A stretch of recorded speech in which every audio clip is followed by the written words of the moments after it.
Last season, the Lakers were good but inconsistent.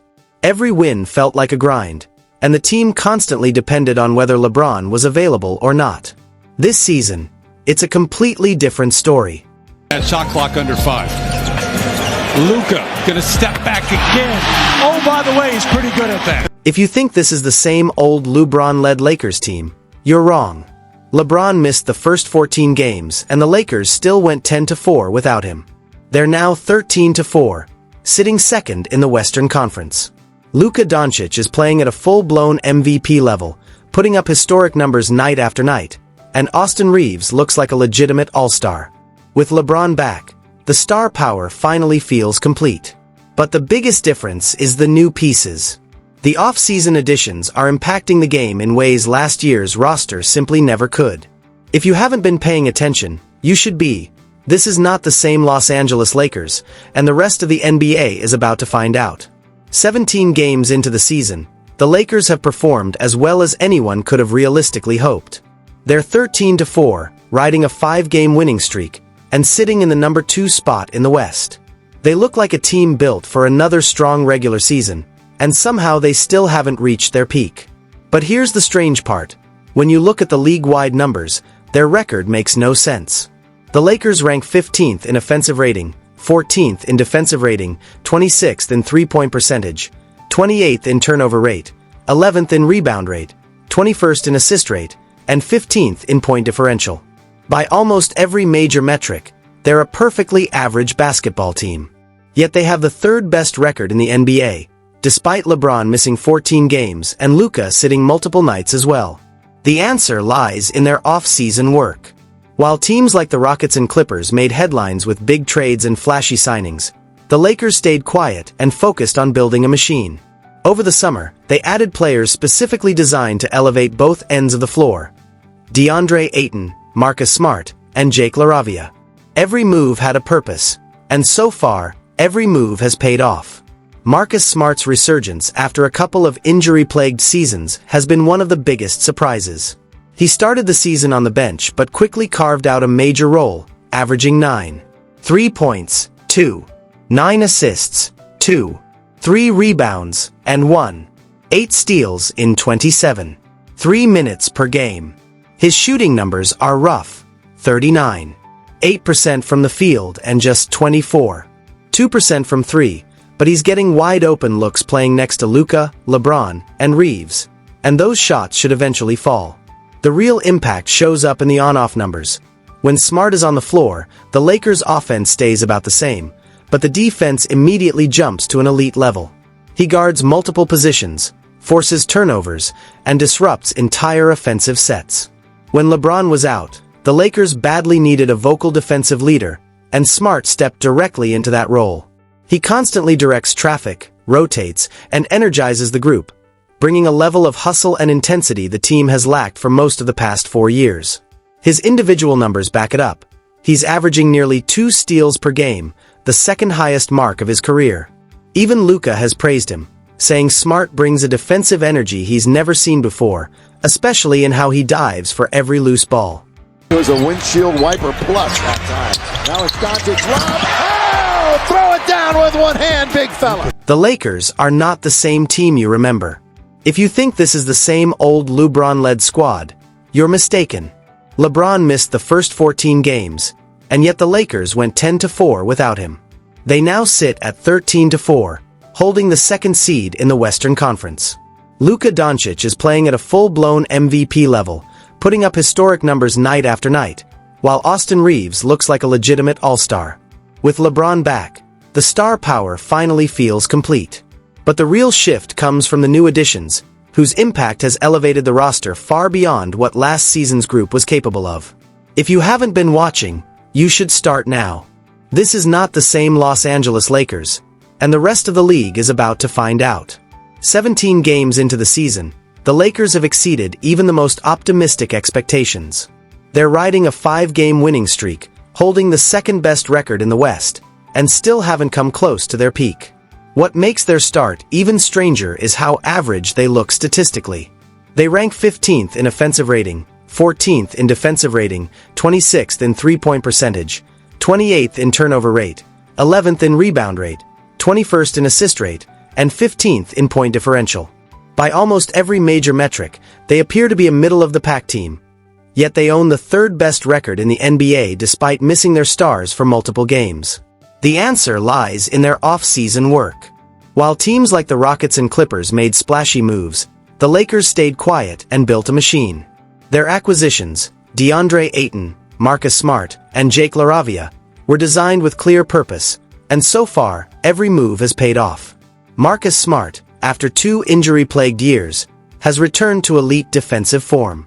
Though he began the season on the bench, he quickly carved out a significant role, averaging 9.3 points, 2.9 assists, 2.3 rebounds, and 1.8 steals in just over 27 minutes per game. His shooting has been rough, but he's getting wide-open looks next to Luka, LeBron, and Reeves, and those shots will fall eventually. What truly matters is his defensive impact. Whenever Smart steps on the floor, the Lakers' defense jumps to elite levels. He guards multiple positions, disrupts offensive sets, forces turnovers, and brings the vocal leadership this team desperately needed while LeBron was out. His hustle and intensity have reignited a roster that lacked those qualities for years. Even Luka has praised him for the defensive chaos he creates. Yet as strong as Smart has been, DeAndre Ayton may be the biggest offseason win. Brought in as the new starting center, expectations were huge, and questions about his attitude and effort followed him to LA. But Ayton has answered every concern. He's averaging 15.5 points, 8.4 rebounds, nearly 1 block, and almost a steal per game while shooting a blistering 69% from the field. He's finishing everything around the rim, thriving as a roll man, and has already recorded 620 and 10 performances. Luka plays his best with a dominant big, and LeBron has wanted a legitimate center upgrade for years. Ayton fills both needs. Defensively, he has provided the rim protection and paint control the Lakers lacked last season, becoming a vocal anchor and a consistent force. He looks like a man on a redemption arc, rewriting his career narrative and proving he can anchor a contender. Jake LaRavia has also exceeded expectations. Viewed as a minor signing, he has turned into a valuable two-way contributor, averaging 9 points, 4.1 rebounds, 2 assists, and 1.4 steals in 26 minutes per game on efficient shooting. His impact goes beyond the box score. He defends physically, moves without the ball, runs the floor, and consistently makes smart reads. When needed, he's stepped up offensively, including 27 points in Minnesota and 25 against Miami. If he maintains this level, the Lakers may have found another major piece. Still, the biggest reason for the Lakers' success is Luka Doncic. His start to the season has been franchise-altering.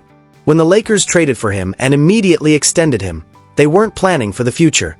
They were expecting their next all-time superstar to arrive. Luka embraced the pressure, got into the best shape of his career, and is now playing the best basketball of his life. Even after missing 3 games, he is averaging 35.2 points, 9.2 assists, 8.8 rebounds, and nearly 2 steals per game. He's not even shooting well from deep yet, hitting only 33.3% on 11 attempts per game. His efficiency inside the arc is unreal, 64.9% on drives, 83.8% within 5 feet, and career-best percentages nearly everywhere from 2. If this continues, he is on pace for his second scoring title, and his MVP case is undeniable. Luka controls the flow of the game like few players in league history. Defenses bend to his rhythm, pick and rolls become automatic offense, and even blitzes can't stop him. His 43-point, 13-assist performance against the Clippers was a reminder of his place among the league's elite. His defense has also improved, with a career-best 2 steals per game and a renewed commitment on that end. He settled into Los Angeles quickly, calling it home, and history shows a comfortable Luka is a dangerous one. But the Lakers are not a one-man show. Austin Reeves has emerged as a bona fide star, delivering a career year while playing with a chip on his shoulder. After a slow shooting start, he's now averaging 27.9 points, 5.7 rebounds, 7 assists, and 1.4 steals on elite efficiency. When Luka and LeBron were both out, Reeves averaged 40 points and 10 assists over 3 games, including a 51-point explosion and a game-winning performance against Minnesota. His chemistry with Luka is undeniable. They share the floor with a 119 offensive rating and a 106.8 defensive rating. Reeves has taken a leap few undrafted players ever make, improving every season and transforming into one of the most dangerous offensive guards in the West. LeBron's return has only elevated the team further. Coming back from a 14-game absence due to sciatica, he immediately made an impact with 11 points and 12 assists in his first game. Since then, he has looked even stronger, seamlessly fitting into the new offensive flow. Instead of disrupting the chemistry the team built without him, he has made them even more dynamic. Against the Clippers, the trio of Luka, LeBron, and Reeves delivered their best performance yet. The Lakers thrived during LeBron's absence, which is exactly what you want for a star in the later stages of his career. But their true ceiling comes when he is on the floor, and so far, it's working. Despite their strong record, the Lakers are still not elite on either end. Their shooting remains their biggest weakness. They rank dead last in made threes and near the bottom in attempts and percentage. Luka, Reeves, and Smart are all shooting below 32%, far from their career norms. If their shots begin to fall, the Lakers' offense could reach an entirely new level. Their strengths, however, are undeniable. Luka and Reeves are the highest scoring duo in the NBA at 63.1 points per game. Ayton solves last year's interior problems. Smart revives the defense. LaRavia fills gaps everywhere. This team's success so far is sustainable, and their ceiling is even higher once the shooting improves. There are still questions. Can LeBron fully embrace his new role as the secondary playmaker? Can the Lakers make another trade before the deadline? Can Luka and Reeves sustain their elite scoring? If the answer is yes, the Lakers have a real championship chance. This isn't a hotter version of last year's team. This is a new identity, one that knows who it is without LeBron and what it can become with him. Luka is playing MVP basketball. Reeves has arrived as a star. The supporting cast is deeper and more complete than ever. This is not the same Los Angeles Lakers. This team is for real, and the rest of the NBA needs to pay attention. Now it's your turn. How far do you realistically think the Lakers can go this season?